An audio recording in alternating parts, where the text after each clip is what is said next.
அம்மாடி, தங்கச்சிக்கு அடுத்த மாதம் கல்யாணம் வருது இல்லையா? அவளுக்கு நகை எடுக்கணும் பார்த்துக்க. உன்னோட நகையை தருவியா அடகு வச்சு வாங்கிட்டு ஒரு 3 மாசத்துல உனக்கு நான் திருப்பி தந்துடுறேன். சரிங்க, தாரேன். 1 மாசம் எல்லாம் இருக்கு, சீக்கிரமா வாங்குங்க. எதுவும் நினைக்காத என்னம்மா, சீக்கிரமா திருப்பி தந்துடுறேன்.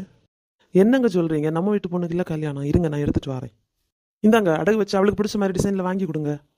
6 மாதங்களுக்கு பிறகு. மருமோளே, சொல்லுங்க தே. நாளைக்காக்கும் என் அண்ணன் பையனுக்கு கல்யாணம். என் மவளும் வருவா. காலையில சீக்கிரம் கிளம்பணும் என்ன? சரிங்க த. எங்க கிளம்பலையா? கல்யாண வீட்டுக்கு டைம் ஆகுது. கிளம்புறேன். ஏம்மா, எல்லாரும் கிளம்பிட்டீங்களா? ஆமா மக்களே, கிளம்பியாச்சு. போலாமா இனி எல்லாரும்? சரிம்மா. அண்ணி, வா மீனா. அண்ணி ரெடி ஆயிட்டீங்களா? ஆமா, எல்லாரும் ரெடி ஆயாச்சு. நீ கிளம்ப வேண்டியதான். அவ கல்யாணத்துக்கு ஏன் நகையை கொடுத்தேன். இப்போ அவ போட்டிருக்கா, எனக்கு தான் அந்த கொடுப்பனே இல்லை. சரி, நம்ம வீட்டு பொண்ணு தானே, என்ன பண்றது. அண்ணி என்னாச்சு?